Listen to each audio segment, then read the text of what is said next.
Hello, and thank you for choosing to learn more about youth-specific nutrition education.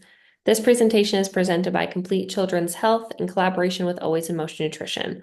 I'm Nicole Legler, registered dietitian, teaching you more about hydration, our total fluid needs, sports drinks, and other beverages you might be consuming. Let's get started. So first, it's important to realize, why is this topic important for our general health? And let's start with that 60+% of our body is made up of water. So making sure you're consuming enough fluids, primarily water, is important for our entire health, development, and function.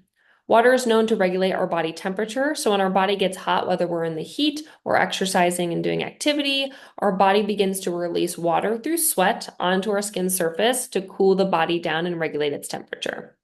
Water is also the primary component of blood, making sure that it's carrying those nutrients and oxygen throughout our blood to all of our cells, delivering nutrients, picking up waste, and regulating those nutrients, oxygen, as well as waste throughout our body.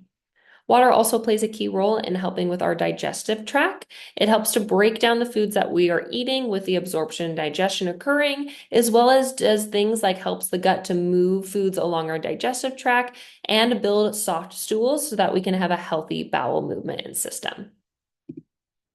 In terms of general hydration needs, we're taking these recommendations from the American Pediatric Association. However, based on your sweat level, age, height, weight, and if you are a heavy sweater or a light sweater, these needs might change dependent on you. Here's a really good place to start. If you are ages 4 through 8, you need about 4 to 6 cups a day, 8 ounces being 1 cup.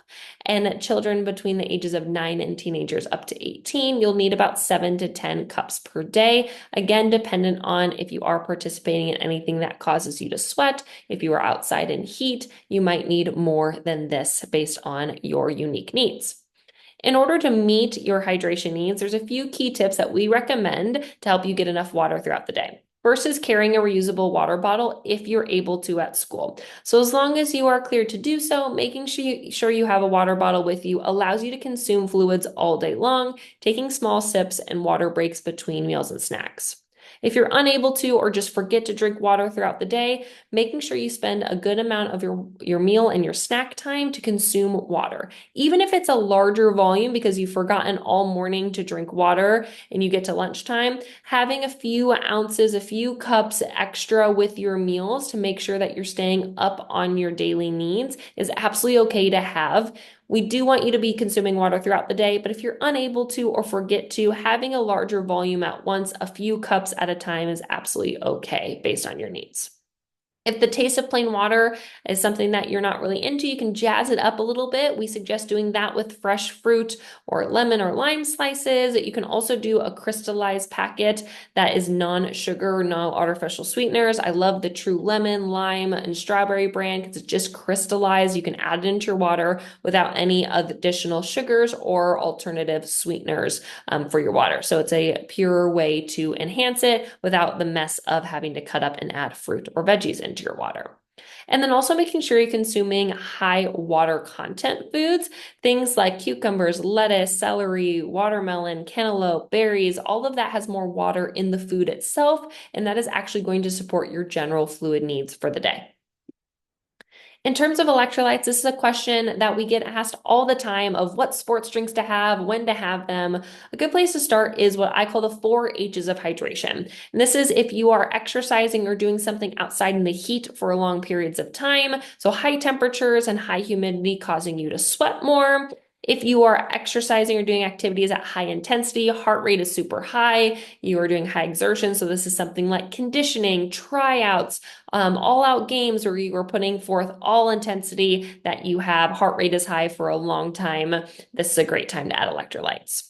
If you're a heavy sweater, so you notice yourself being more sweaty than your friends or your teammates, or you're a salty sweater, you have that salty, dry on your skin after you're sweating, or you tasting salt in your sweat, making sure that you are replenishing that with electrolytes. And then also if you're exercising longer than an hour at a moderate or high intensity. So if you're exercising itself, not just your practice is an hour, but you have a lot of downtime, but your actual exercise itself is longer than an hour, you might want to be adding in electrolytes.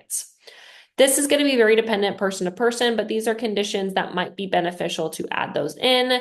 And making sure that electrolytes, its main goal is to replace your fluid loss. So not necessarily just for flavor or for sweetness, but we really want to use electrolytes if you are sweating and you're losing water, you're losing electrolytes through your sweat. We want to make sure that we are replacing them, not just with water alone, but also with those added electrolytes. Let's talk about electrolytes and what are they? Electrolytes are your sodium, your chloride, known as salts together, your potassium, your magnesium, as well as your calcium, all are considered as electrolytes. When we are sweating, we are losing mostly sodium and chloride, or salt. We also lose small amounts of other electrolytes, such as potassium, but we do so in lower amounts. So you want to make sure the electrolytes you're consuming are going to be at a proper ratio.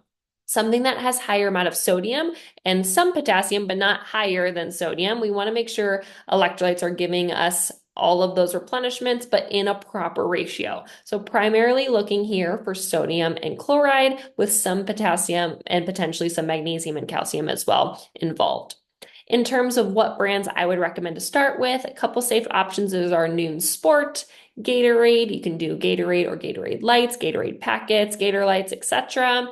Your Powerade as well is a great option. There is a kids version of Liquid IV that's going to have a little bit more formula friendly for electrolytes, especially if you have not hit puberty yet.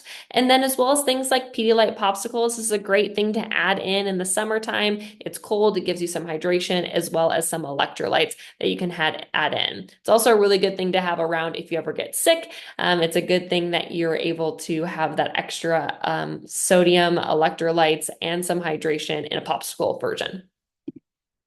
In terms of beverages to limit, things that I think are important for you to be aware of when consuming foods and beverages at different meals and how they regulate with the foods that we're consuming is going to be our sugar sweetened beverages. So things that are our sodas, lemonades, and juice, even if the juice is 100% fruit juice, 100% natural, it's going to be a lot of quickly digested sugar to our system. When we have that, we're going to get that high spike of energy, potentially a crash later, and it's hard for our body to regulate that amount of quick sugar in our system at one time. It's also typically less nutrition friendly when you are getting a hydration option. It's going to give us, yes, that water content, but a lot of sugar, which causes our body to process that as well versus just the fluids itself or the electrolytes that you're losing. So trying to limit these doesn't have to be never, but trying to limit the sugar sweetened beverages specifically. So our added sugars or added high fructose corn syrup, syrups in general, we want to be limiting those beverages as well as having lesser amounts of things like lemonade or juice that are going to hit our system really quick with that sugar. Other things to consider is if you do drink caffeine, things like soda, energy drinks, coffee, and tea, they all do contain caffeine in different levels. As someone who is under the age of 18, you definitely want to caution how much caffeine you're consuming in our system. If we drink too much caffeine, it can impact our sleep quality. It also can increase our heart rate and heart function, and it can also lead to dehydration, causing us to go to the bathroom more frequently. And if we're not replacing those fluids, then we can be led to some dehydration. So children under the age of 12 should avoid caffeine altogether. In ages 12 through 18, you should limit it to about 100 milligrams a day. So if you are someone who drinks multiple sodas a day, or you do drink something like an energy drink, make sure to be aware of the caffeine on that label and try to keep it to under 100 milligrams per day, unless advised differently by your provider. If you have any questions for us, feel free to reach out, but we'd love to teach you more about other nutrition topics, so please like and subscribe to our channel to learn more about youth-specific nutrition recommendations.